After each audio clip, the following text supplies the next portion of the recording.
Greetings everyone, thank you for coming to my channel. In this video you'll be learning about complex sentences. But before I get started, I just wanted to thank you guys for all of your love and support. Thank you to everyone who has been liking my videos, sharing my videos, and watching my videos. And don't forget, you're always welcome to leave feedback. Are you enjoying my videos? Is there something I could improve on? Any compliments, any questions, comments, concerns? And also feel free to let me know if you have any video recommendations, like if there's something or like a topic that you want me to make a video about, feel free to let me know. Now my question for you guys is, well, I have multiple questions. How are you guys doing? And what are you thankful for today? Today I'm thankful for multiple things. The first thing is yesterday I wasn't too productive. That was by choice, but I told myself that I would get everything done today. And I pretty much did, except for my hair. But I did my son's hair, and I also did the laundry.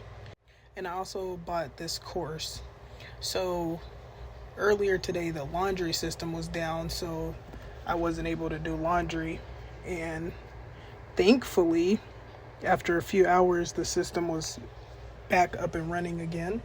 So I'm thankful for that.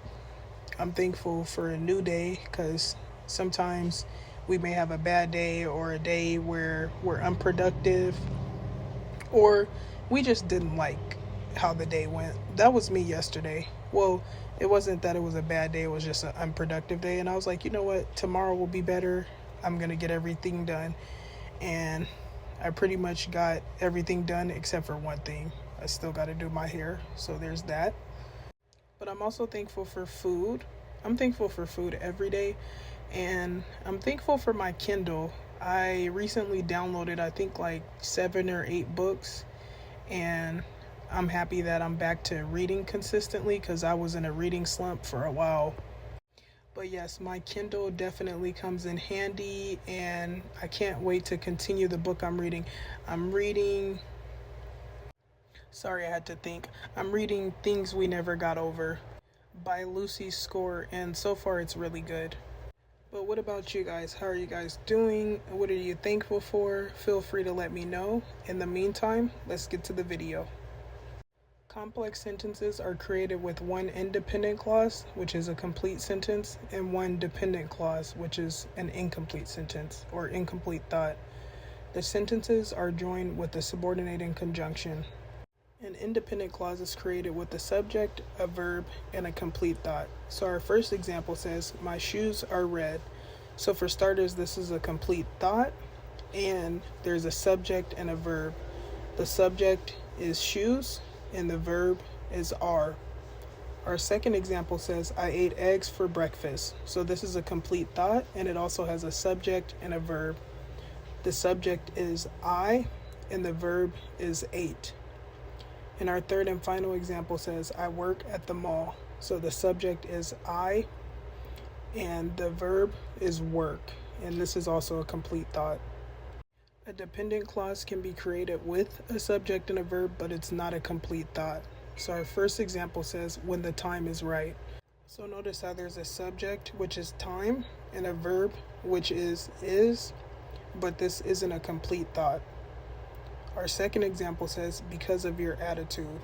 So in this example, there's no subject or verb, but it's an incomplete thought. And our third and final example says, although we're no longer friends.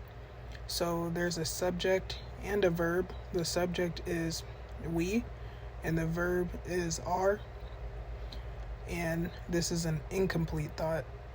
So what is a subordinating conjunction?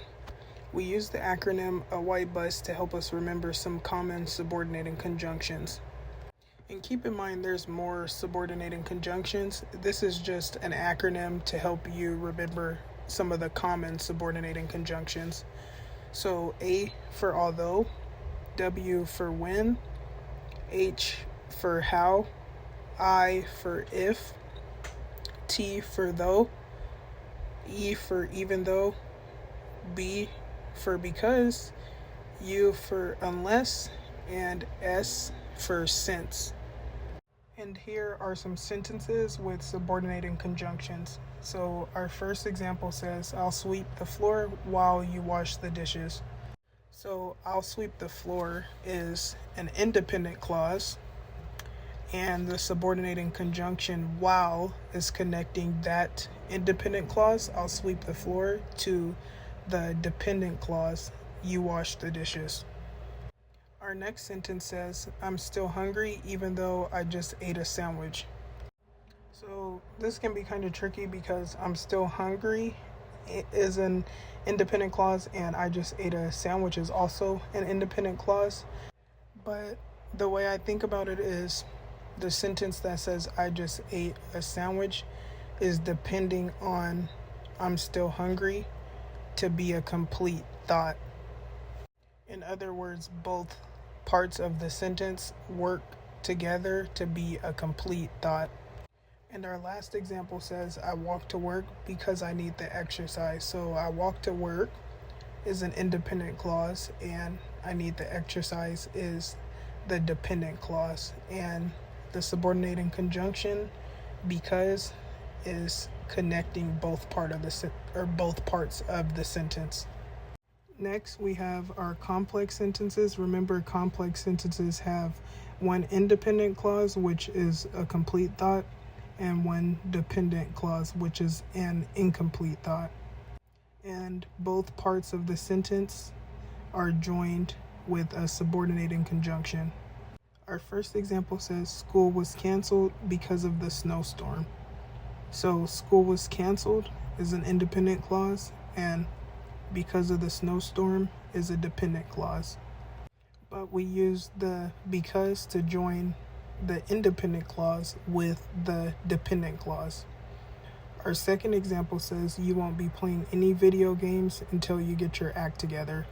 So you won't be playing any video games is the independent clause, and until you get your act together is the dependent clause. And we use the subordinating conjunction until to join the independent clause with the dependent clause. Our last example says, I still care about you even though we're no longer friends. I still care about you is an independent clause, and even though we're no longer friends is a dependent clause, and we use the subordinating conjunction even though to join both parts of the sentence.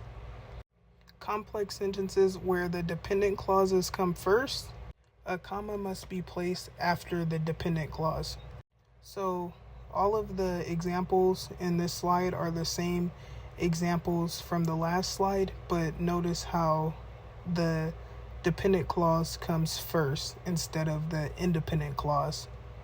So when this happens, all you have to do is put a comma after the dependent clause. So our first example says, because of the snowstorm, school was canceled. So notice how we put the comma after the dependent clause. Our second example says, until you get your act together, you won't be playing any video games. Notice how we put the comma after the dependent clause. And our third example says, even though we're no longer friends, I still care about you. Notice how we put the comma after the dependent clause. That concludes our video. Thank you guys for coming. I hope you found this video informative. If you did find this video informative, please feel free to like, comment, or subscribe, or all of the above, and I'll see you next time.